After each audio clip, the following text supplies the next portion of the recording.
दोस्तों नमस्कार, मैं उमेश गौतम समग्र प्रदेश समाचार से। आज बात करते हैं पुलिस व्यवस्था की और पुलिस पर हुए झगड़ों की। आखिर क्या वजह है कि आम जनता से पुलिस का डर निकल गया है। पहले हम इस कारण को स्पष्ट कर दें कि पुलिस का भय लोगों के अंदर से क्यों निकल गया है। उसका मुख्य कारण यह है कि पुलिस के ऊपर राजनीतिक तत्वों का इतना दबाव रहता है कि वो अपराधियों का कुछ कर नहीं पाते। अपराधी खुलेआम अपराध करते हैं और राजनीति और जातीयता से बंधे लोग उन अपराधियों का समर्थन करते हैं, जिसके द्वारा पुलिस कुछ कर नहीं सकती। ये पूरी पन्ना की घटना को पूरी तरह समझने के लिए हमें कुछ पीछे जाना पड़ेगा, और जब हम पीछे जाते हैं तो पता चलता है इसी तरह मऊगंज में एक घटना घटी थी। कुछ लोगों ने एक व्यक्ति को बंधक बनाकर पीट कर मौत के घाट उठा दिया। और जब पुलिस पहुंचती है तो क्या होता है कि पुलिस को भी बंधक बना लेते हैं, यहाँ तक कि एसडीओपी को भी बंधक बना लेते हैं और बंधक बनाने के बाद मारपीट करते हैं। फिर भारी पुलिस बल के ले जाके उन्हें छुड़ाना पड़ता है और उसके वजह से एक पुलिस अधिकारी की मौत तक हो जाती है। पर उसके बाद भी कुछ राजनीतिक चिलगोजे उनके संगठन के और जातीय संगठन को लेके उनके पक्ष में खड़े हो गए, और आज तक ये नहीं आया कि उन अपराधियों पर हुआ क्या। और जब एक अपराधियों पर कोई कार्रवाई नहीं हुई तो दूसरे अपराधियों को भी ये भय खुल जाता है कि सरकार कुछ नहीं कर सकती, राजनीतिक लोग हमें बचा लेते हैं, इसलिए पुलिस का भय निकलता जा रहा है।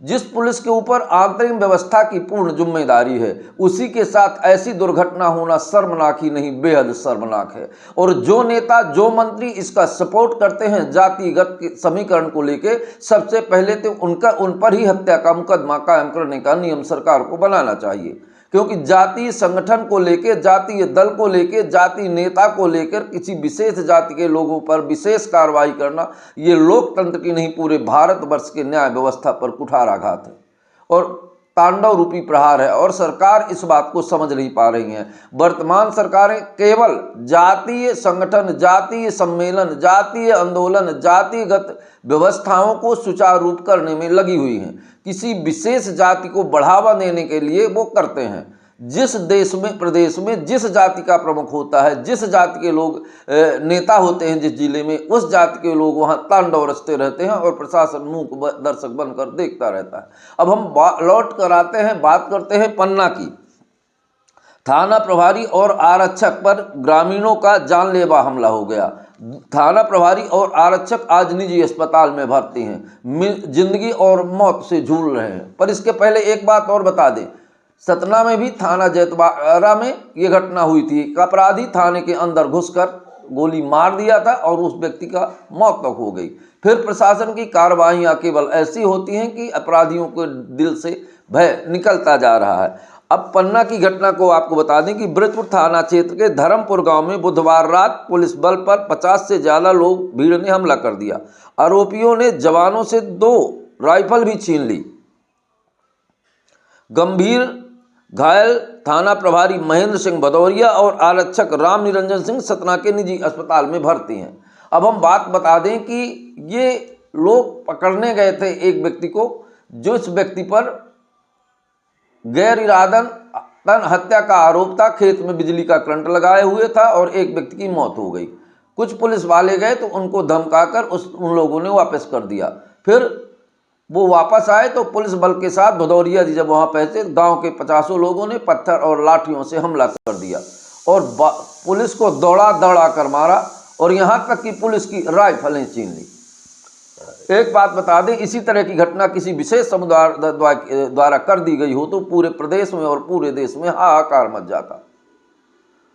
पर ये कुछ सत्ता के समर्थित लोगों की कहानियां हैं, जिन्हें शासन कानून के तलबे तले दबा लेता है, जबकि कानून, भारत का संविधान सबको संवैधानिक अधिकार देता है।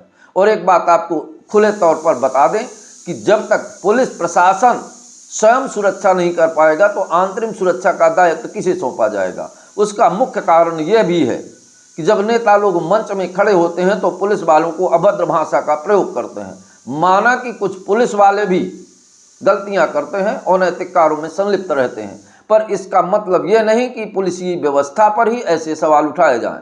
और जिस देश के नेता और राजनेता पुलिस को मंच से गालियां देंगे, उस प्रदेश की ऐसी ही स्थिति रहेगी जैसी वर्तमान में मध्य प्रदेश की है।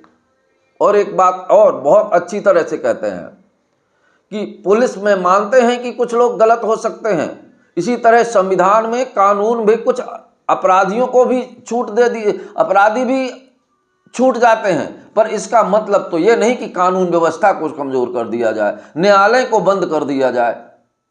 इसी तरह पुलिस प्रशासन, कुछ लोग गलतियां करते हैं पर राजनीतिक लोग पुलिस पर इतना दबाव बनाते हैं कि ऐसी बड़ी बड़ी घटनाओं का अंजाम देने के बाद ये नहीं पता चलता कि बाद में क्या हुआ। अगर उनके साथ भी यूपी में विकास दुबे जैसी घटनाएं हों ऐसे अपराधियों के साथ, तो निश्चित तौर पर ऐसे अपराधी या उस अपराध से जुड़े व्यक्ति और उस प्रदेश के लोग ऐसा अपराध करने से डरें। जिस तरह पुलिस को दौड़ा दौड़ा कर मार देते हैं, अंदर घुसेड़ कर मार देते हैं और अपराधियों पर कुछ नहीं होता, उनके समुदाय के लोग इकट्ठा होकर उनके पक्ष में खड़े हो जाते हैं और राजनीतिक आका सत्ता की लालच में उनके पक्ष में कुछ जवाब नहीं दे पाते और पुलिस पर ही सवाल खड़ा कर देते हैं। ये बेहद दुखद है। आने वाले समय में अगर इसी तरह चलता रहा तो निश्चित तौर पर ये कहानियां और कुछ इबारत लिखेंगी। दोस्तों नमस्कार, मैं उमेश गौतम, समग्र प्रदेश समाचार से।